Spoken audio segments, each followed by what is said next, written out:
Good afternoon. July 4 Patriot here. I have the distinct pleasure of presenting to you today a very interesting story. Dr. Orly Taitch, which we'll see here in a moment, is a lawyer that is attempting to petition the courts to listen to her evidence that Barack Obama is unlawfully serving as the President of the United States of America. Her evidence not only raises the question of the validity of the President to hold his office, but also shows that Barack Obama has spent over $1 million attempting to hide his birth certificate, has used Social Security numbers that aren't his own, has tampered with passport records, and that an officer that was a suspect in those tamperings attempted to collaborate with the FBI and was murdered. The following video clip that you're about to see was filmed by an American Resistance Movement member, Jim Stacoviak, of FreedomFighterRadio.net, shown here in the center. It was taken after the court hearing of a case filed by a Major Cook of the United States Army, shown here on the right, refusing to follow orders from an unlawful president and refusing to deploy to Afghanistan. Major he's not under oath to follow the orders of the president. We're not a banana republic where El Presidente decides. We are a nation of law and order. We're a nation of Constitution of the United States of America. And the orders have to be lawful. Based on the Constitution, Article 2, Section 1, the President and Commander-in-Chief has to be a natural-born citizen. Barack Hussein Obama Sr. was never a citizen of the United States. He was here on a student visa. At that time, Kenya was a British colony, and he was a British citizen. At birth, according to a British Nationality Act, Obama was a British citizen. At best, he had dual allegiance, dual citizenship, which is not allowed for the president and commander-in-chief. As a matter of fact, there is a famous letter from John Jay, the first Chief Justice of the Supreme Court, to George Washington, explaining that it's extremely important for the commander-in-chief to be a natural-born citizen so that he would not owe allegiance to any other nations. And that's exactly what we have with Obama. Well, a lot of people talk about him being born in Hawaii 2 years after Hawaii been a state. Why? That is on natural. He was born on U.S. soil. Ma'am, did you hear a word that I was saying? I mean, you didn't hear a word. I told you that in order to be a natural-born citizen, you have to satisfy a two-pronged test. First of all, wasn't his mother a U.S. citizen? Ma'am, can you listen for a second? You have 20 people that are listening, and clearly you are not. I have told you that in order to be a natural-born citizen, you have to satisfy two-pronged test.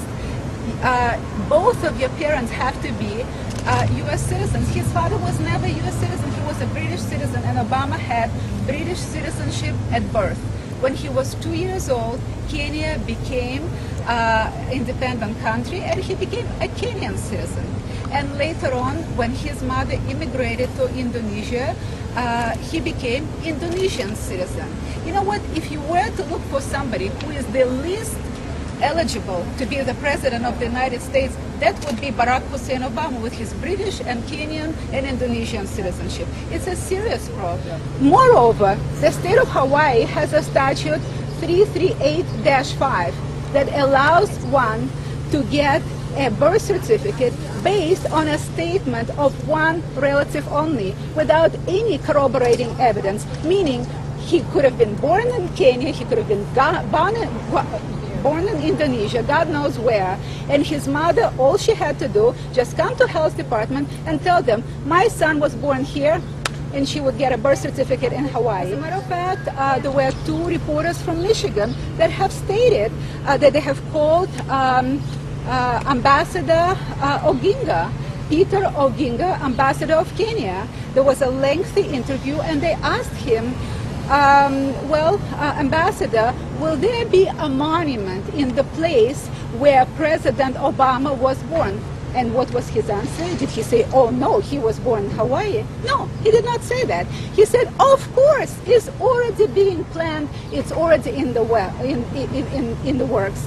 Which means, I mean, the whole world knows he wasn't born here, and we became a laughingstock of the whole world only because of Obama's arrogance and because media did not confront him. The media wanted somebody liberal, somebody that they liked, young, liberal. They wanted to see something new, and didn't go and didn't investigate such important issues. And that's why we're stuck with this problem, and that's why career officers have to stand up again for all of you and show courage under fire. Condoleezza Rice last year has reported that there was tampering with the passport records of the leading candidates for president, and it was widely believed that Obama was the reason for this tampering. In Washington Post has stated that one of the suspects, Lieutenant Colonel Harris, has cooperated with FBI, and shortly after he was found shot in the head. Why aren't you reporting about it? Why aren't you following up to find out what happened to this gentleman? So a lot of people have accused you of being some sort of, a modern day draft dodger trying to get out of deployment. You don't think that's the case? If you look at my right shoulder here, that means I have a combat badge. I've been under fire before. I was in Camp Doha, Kuwait in 2002, 2003 when the war kicked off. Sitting in command. January and February of 2009, I deployed to Iraq and Afghanistan on a fact-finding mission. I was armed, and I was happy to do that as well. In whatever capacity, I am happy to serve and do my job as either an officer in the Army of the United States or as a defense contractor working for the Department of Defense. Because of Obama's total arrogance and Obama's total disrespect for this whole nation and unwillingness to take 1 minute and sign a consent. All this man has to do is sign a consent. I, Barack Obama, consent to release of my vital records showing today not one single member of U.S. military would believe that those are lawful orders. If the military caved in so quickly that the moment I have filed a temporary restraining order, within 2 days, they said, okay, we revoked the order. No more order, you don't have to go. What kind of military is that? They made a total and complete joke out of U.S. military. And for what? To please Obama so that he can continue arrogantly disrespect this whole nation? There is another issue, and we have submitted this to Department of Justice. The fact that we found in databases 140 addresses for Barack Hussein Obama that are connected to 39 different social security numbers. And what is even more alarming and unthinkable, that the social security number that Obama used most frequently in Chicago, in Somerville, Massachusetts, and in Washington, D.C. was a social security number issued in the state of Connecticut. Obama never lived in the state of Connecticut, and it shows that the owner of this social security number is one. I was born in a communist country, and I have to tell you what I've seen with media and what I've seen in court in this country during the last year reminds me, it's an eerie resemblance of what I've seen in a communist Soviet Union, where people could not get redress of grievances in any court. And by the way, there were very few attorneys because it was pointless to be an attorney in a communist country. And if we don't want this country to turn into a communist totalitarian regime, you people better do your job and knock on the door of the White House and demand answers from Obama. Demand that he finally produce his original birth certificate. It costs $10. I'll pay $10 for him to produce it. How about that?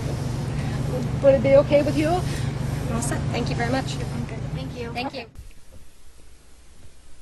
If the information that Dr. Tates presented in this interview is indeed true, we have a situation that is detrimental to this country. I leave the ultimate decision to believing this up to you. But we must, as American citizens, demand that these allegations at least be investigated. For further information on this story and others, please visit freedomfighterradio.net. Good day, and Semper Fi.